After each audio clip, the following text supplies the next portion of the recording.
Waste world season 1 episode number 6। कहानी की शुरुआत होती है मेव से। आपको याद होगा कि पिछले एपिसोड्स में डोलोरस को इसी तरह से सुबह उठते हुए दिखाया जाता था।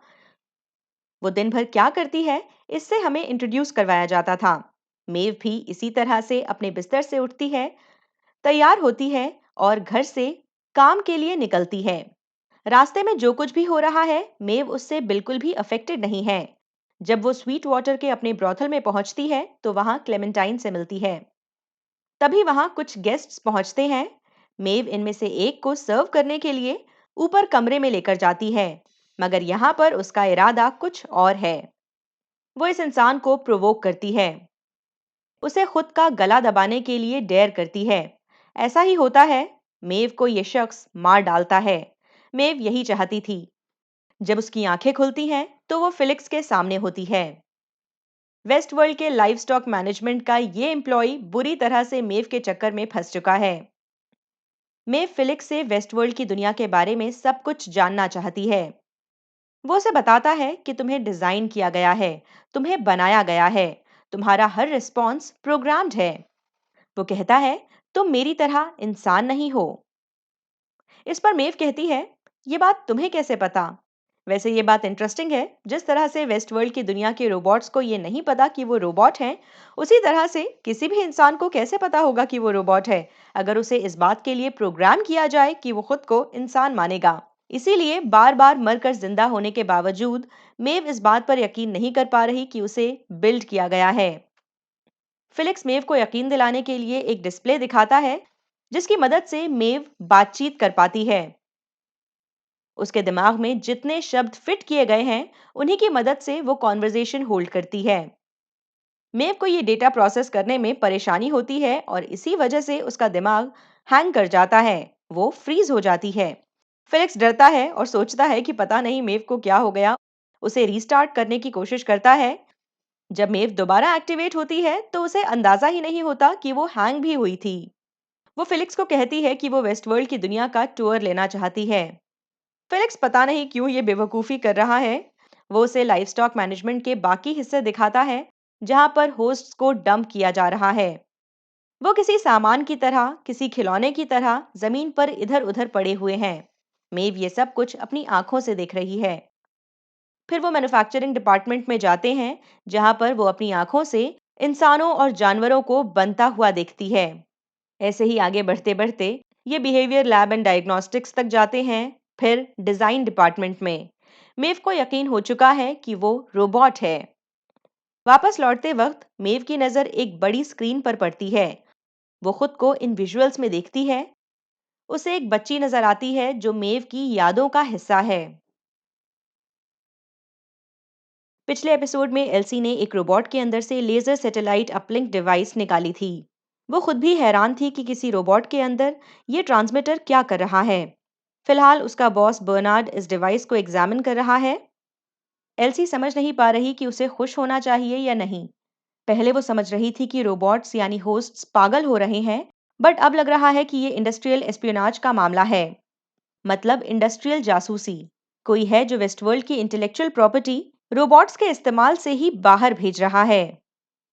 इस रोबोट ने अपने सिर पर ही पत्थर मार लिया था, जिस वजह से अंदर मौजूद डेटा करप्ट हो चुका है। एल्सी कहती है, हमें ये पता लगाने की जरूरत है डेटा किसे भेजा जा रहा था। बर्नार्ड कहता है, इस बात का पता लगाया जा सकता है। ये रोबोट काफी पुराने मॉडल का है और इसकी जीपीएस इन्फो पता लगाने के लिए बर्नार्ड को वेस्टवर्ल्ड के ऑफिस के रिस्ट्रिक्टेड एरिया में जाना होगा। वहां पर एक पुरानी मशीन है जिसका इस्तेमाल करते हुए इस ट्रांसमीटर में मौजूद करप्टेड जीपीएस इन्फो का पता लगाया जा सकता है। बर्नार्ड बेसमेंट में पहुंचता है। वो डेटा रिट्रीव करने में कामयाब होता है, मगर उसे एक और बात पता चलती है। सिस्टम बताता है कि वेस्टवर्ल्ड के ही एक एरिया में कुछ अनरजिस्टर्ड होस्ट्स मौजूद हैं, यानी ऐसे रोबोट्स जिनकी वेस्टवर्ल्ड के ऑफिशियल सिस्टम में कोई जानकारी नहीं है। बाद में जब बर्नार्ड कंट्रोल रूम में पहुंचता है तो उस पर्टिकुलर एरिया के बारे में पता लगाता है जहां पर ये अनरजिस्टर्ड रोबोट्स मौजूद हैं। पता चलता है कि सेक्टर 17 पूरी तरह से खाली है। वहां पर कोई एक्टिविटी नहीं हो रही। उस जगह को फ्यूचर एक्सपेंशन के लिए रिजर्व करके रखा हुआ है।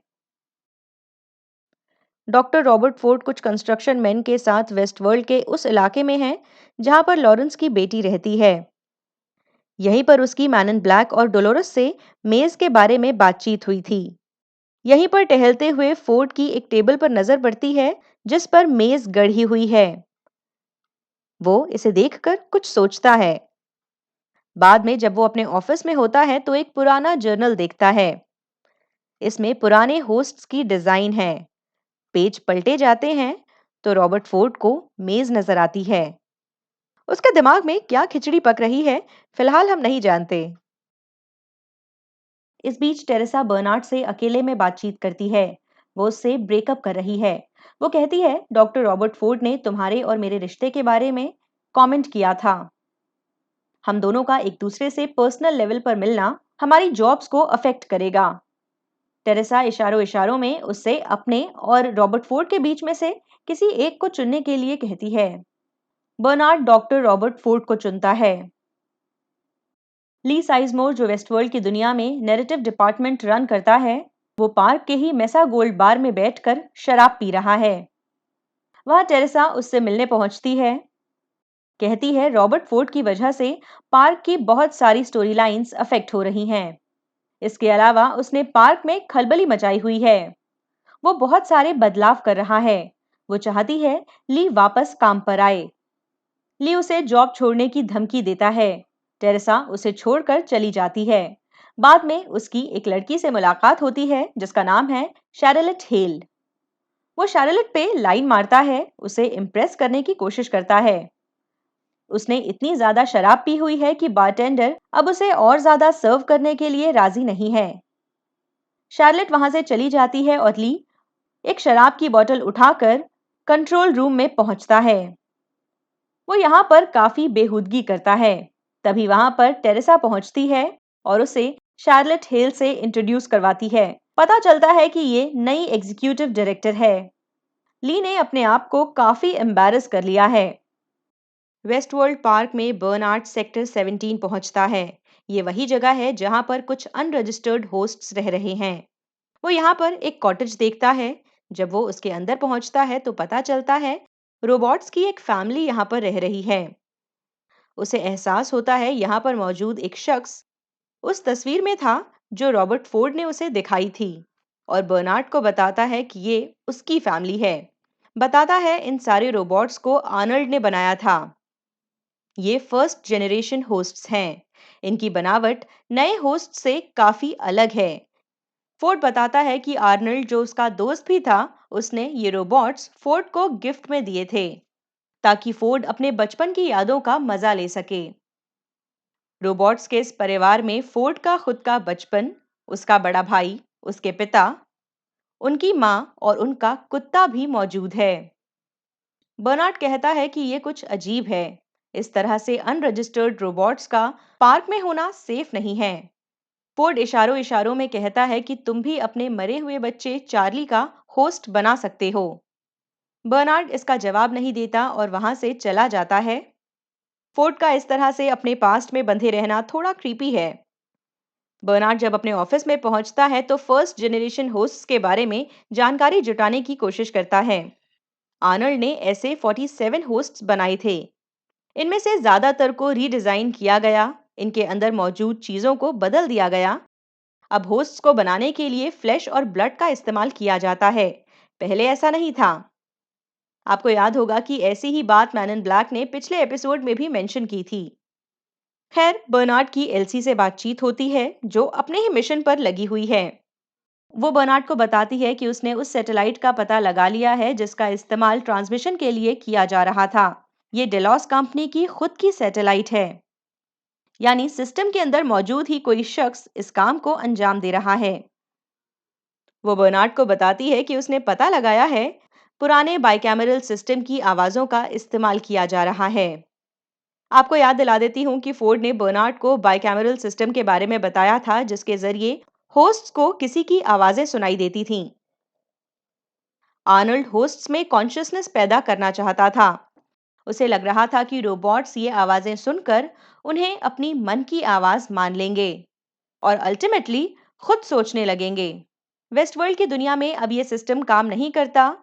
रोबोट्स को इस तरह की आवाजें पर्पसली नहीं सुनाई जाती। फोर्ड का मानना था कि इन आवाजों को सुनने की वजह से रोबोट्स अपना दिमागी संतुलन खो रहे हैं। आमतौर पर भी अगर कोई इंसान अपनी दिनचर्या में किसी की आवाज सुनने लगे जो आपको दिखाई नहीं दे रहा हो, तो आपको भी यही लगेगा कि आपके दिमाग के साथ कुछ गड़बड़ हो रही है। खैर, एलसी ने एक ऐसी जगह का पता लगाया है जहां पर एक ट्रांसमीटर को रखा गया है और उस ट्रांसमीटर का इस्तेमाल करते हुए कुछ रोबोट्स को आवाजें सुनवाई जा रही हैं। एलसी सेक्टर 3 के एक पुराने हिस्से में पहुंचती है जहां पर बहुत अंधेरा होता है। उसे यहाँ पर एक डेटा रिसीवर मिलता है। वो पता लगाती है कि आखिरी बार इसका इस्तेमाल टेरेसा ने किया था। वो बर्नार्ड को कॉल करती है और इस बारे में जानकारी देती है। बर्नार्ड, जो इस बारे में टेरेसा से बातचीत करने पहुंचा होता है, रुक जाता है। मैन इन ब्लैक और टेडी वायट को ढूंढते हुए पराया की तरफ जा रहे हैं। रास्ते में इनकी मेज को लेकर बातचीत होती है। टेडी बताता है कि मेज सिर्फ एक किस्सा है, एक कहानी। ये माइथोलॉजी का हिस्सा है।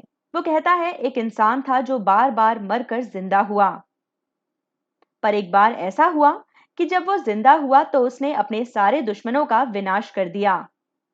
उसने एक भूल भुलैया बनाई जिसके बीच में उसका घर था।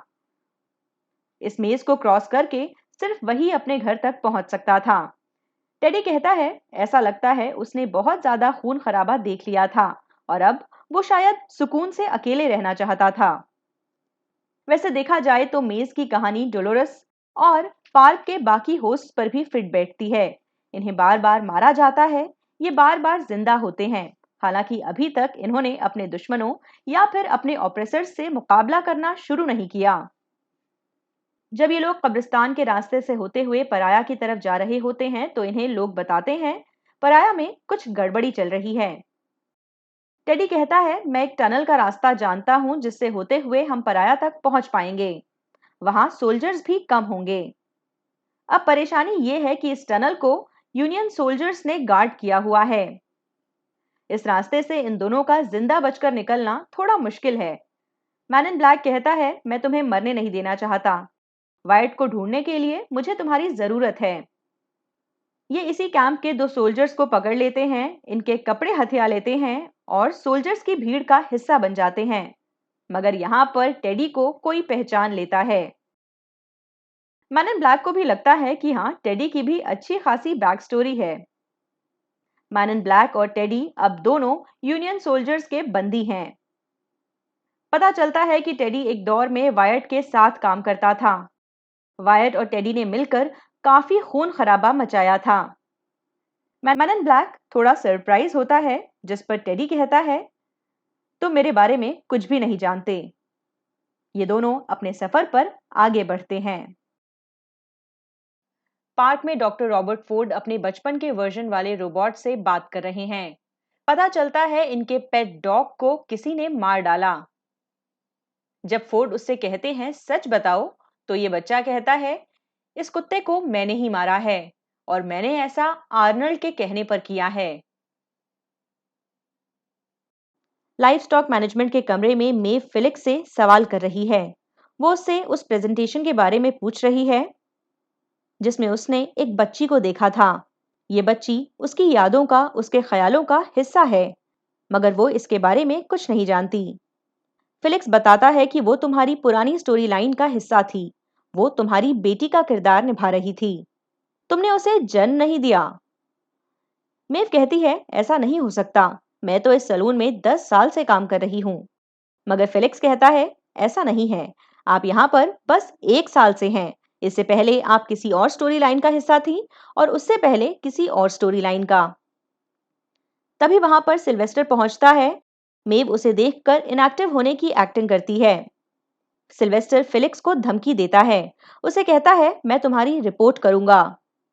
इससे पहले कि वो कमरे से बाहर निकले, मेव उसे पकड़ लेती है और उसे जान से मारने की धमकी देती है। जब सिल्वेस्टर और फिलिक्स मेव की सेटिंग्स चेंज करने लगते हैं तब उन्हें पता चलता है कोई ऑलरेडी मेव की सेटिंग्स में चेंज कर चुका है।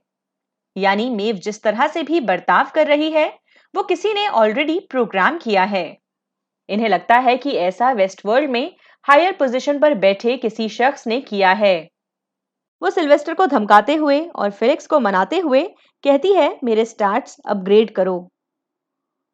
वो कहती है, मेरी लॉयल्टी कम करो, वफादारी नुकसान ही पहुंचाती है। फिर वो कहती है, मेरी जनरल इंटेलिजेंस को टॉप पर लेकर जाओ। फेलिक्स जैसे ही ऐसा करता है, आगे क्या होगा आपको नेक्स्ट वीडियो में पता चल जाएगा, जो जल्दी ही आने वाला है। आप इस वीडियो को लाइक करना मत भूलिएगा। बाय। एक मिनट, अभी कहीं जाना नहीं है। इस वीडियो को आपको लाइक करना है, इस पर कमेंट करना है। अगर आप इस पर लाइक करेंगे और कमेंट करेंगे तो इस वीडियो की विजिबिलिटी बढ़ेगी और यूट्यूब पर आने वाले बाकी लोग भी इस वीडियो को देख पाएंगे। तो नेक काम करिए, लाइक का बटन दबाइए। सब्सक्राइब नहीं किया है अभी तक इस चैनल को तो फटाफट से सब्सक्राइब करिए और अपना ख्याल रखिए। बाय।